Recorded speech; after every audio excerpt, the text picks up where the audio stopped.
Quantitative data collection by Joe Gregory. Primary research is research that the researcher conducts and collects himself. This is beneficial because it means it is more direct and can be tailored to the current research he wants to collect, meaning that more accurate answers can be given to questions asked, giving the researcher a more in-depth view. The research is more reliable as it is being collected by the researcher himself, meaning he knows the answers are accurate. However, primary research does have disadvantages, on being that there is one being that there is a risk of bias due to the researcher being able to get specific answers by asking questions in a certain manner. It also can be very time consuming and cost money, and neither resource may be available. The test may not give the results that the researcher was hoping to accomplish, meaning trial and error may occur, which can waste both time and money. Secondary research is research collected by someone else and can be used by the researcher. A benefit of secondary research is that it's rapidly available and inexpensive, meaning the researcher can get this research at almost any time he needs it, providing the right resources are available. Deeper insight and support is supplied as someone else has already applied it to their own research, meaning less work is needed for the researcher to do.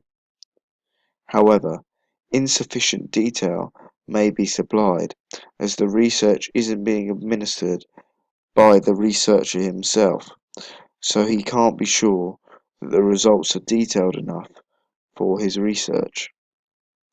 The quality of variables may also be questioned as the researcher wasn't present when the data was collected, so there is no way to be sure that all the variables that needed to be controlled were controlled. There are four different levels of measurement. Nominal levels of measurement are the least informative form. Nominal data is where participants are put into group and counted in these groups. For example, young British gymnasts could be put into groups depending on which event they're strongest in. The categorical data can have numerical values put on it, but the numbers have no mathematical value.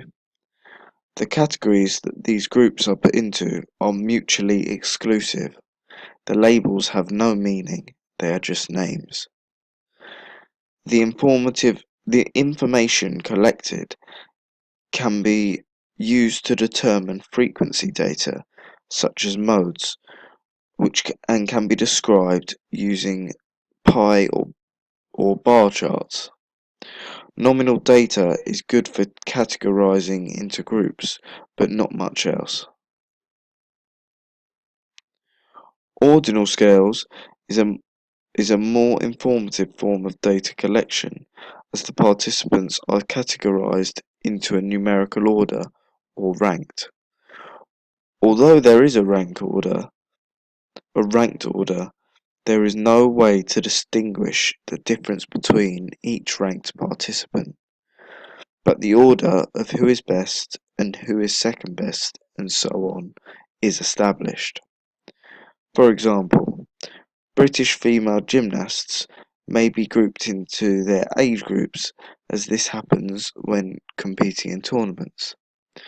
This data can be analysed using median and mode, as well as the range, which allows more detailed analysis than nominal. Interval scales are a numerical scale with a meaningful order. The distance between the scales are equal and it is continuous in nature, meaning it doesn't stop. 0 is meaningless as the result can go above and below 0, meaning it's just another value on the scale. An example of how this would be used is measuring the effect of temperature on young female British gymnasts in training, changing the temperature to see how they perform differently. The temperature can be taken above or below 0, even though it is likely to not go below, so this is unethical, but it shows how interval scales are used.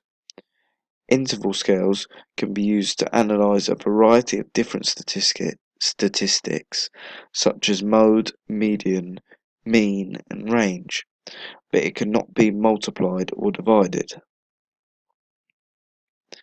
Ratio scales are very similar to interval scales, but there is a natural and meaningful 0. The scale can only go up from 0 and cannot have negative scores. Therefore, the difference between two values can be expressed. For example, if height and weight were being measured for female British gymnasts, the results would be able to be distinguished between who was the tallest and the shortest, and who was the heaviest and the lightest, as well as the values in between. All forms of statistical analysis can be applied to these results, as this is the most in-depth form.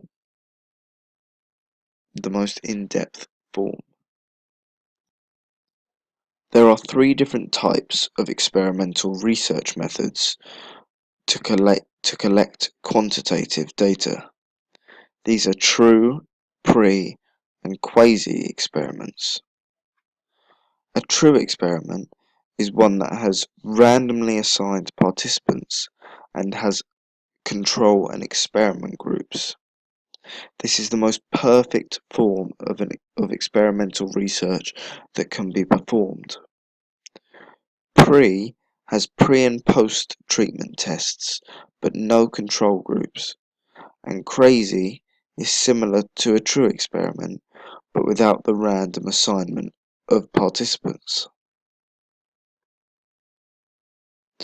An advantage of experimental research is that a cause and effect relationship can be established between the independent variable and the dependent variable, but this is difficult to achieve with human participation.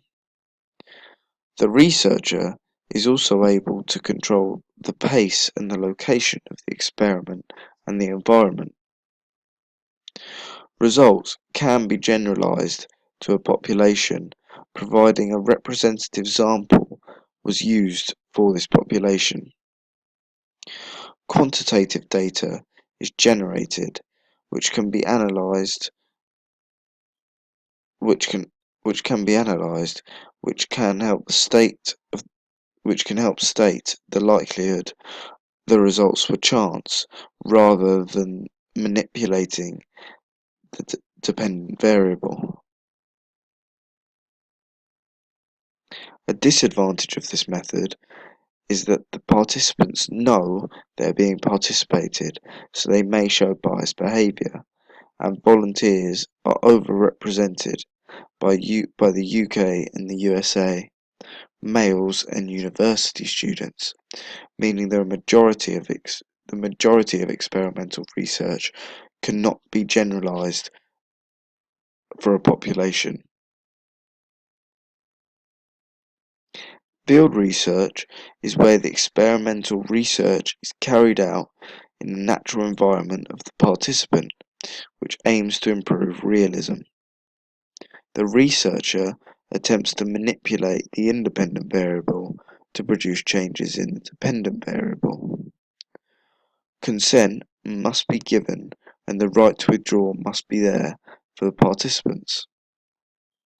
An advantage of the field method is that the participant is in a natural environment, meaning the possibility of them acting differently is reduced compared to if they were in a lab. Participants are less aware that they're part of a study. A disadvantage of this is that it can cost more and be is that it can take more time and be more expensive, particularly if the researcher works in a laboratory. There is less use of technical equipment, which can be restricting for the researcher as as results of as good quality cannot be generated. It can only be generalized to similar life situations as it is in an environment that is a real life situation. An example of this would be watching gymnasts perform in a gymnasium without them knowing you're present, but the independent variable must be affected. Lab experiments are experiments performed in a laboratory environment. They provide the highest control over variables and often use technical equipment. Once again, informed consent and the right to withdraw must be present. An advantage of this method is that procedures can be replicated, which gives results confidence as repeatability is there. Sophisticated equipment allows for more precision when recording results, and the control over the variables is greater. A disadvantage is the loss of validity as the test will not be similar to a real life situation, so the behaviour of the participant may change. As the participant knows that they are part of research, their demand characteristics may change, which will have a negative effect on results. Social desirability may also change their normal behaviour, or they may worry that the researcher will find out information that they do not want him to. Notational analysis is a form of observation which is used as a research method. This is where a checklist is created of aspects important to what is being tested, and then the participants are watched and compared to this checklist with the criteria recorded that is achieved. This allows the researcher to see the strengths and weaknesses of the participants. An advantage to this method is that a video can be made and annotations can be made later when rewatching the video, so memory recall is not required. The strengths and weaknesses can be identified more easily and can value all contributions to performance, such as the participants that do unseen work. It can also show comparison and/or improvements more easily, which is good as it helps the researcher to analyze performance more effectively. Disadvantages for this method are that some behaviours may go unseen by the researcher, so he must be completely focused. Training is required so that the correct things are researched, otherwise the researcher may find it difficult to record everything. If a team is being observed, then several observers may be required, as it can be difficult to watch many individuals at once. It can also be demoralizing for the participants if they perform badly, as it is a focused observation that watches many aspects. An example of this would be creating a checklist of gymnastic criteria needed to get 10.0 in each event, and watching participants perform, while marking this checklist to see how well they do. It is easier to do for sports such as basketball, where a specific skill set is needed. The table shows an example of how notational analysis would be used in a football match. A questionnaire with closed questions is one that is used to record quantitative data. The questions are closed, which means that only certain answers can be given, not broad ones. This is usually used to record numerical answers. There is no need for the researcher to expand on any questions, as is there no need for the participant to try and expand on their answers. An example of this would be asking British gymnasts their height and weight. These are closed questions as there is no other possible answer to be given except from these values. This data can be relatively easy and cheap to collect, but some results may be false as participants feel they need to lie for one reason or another.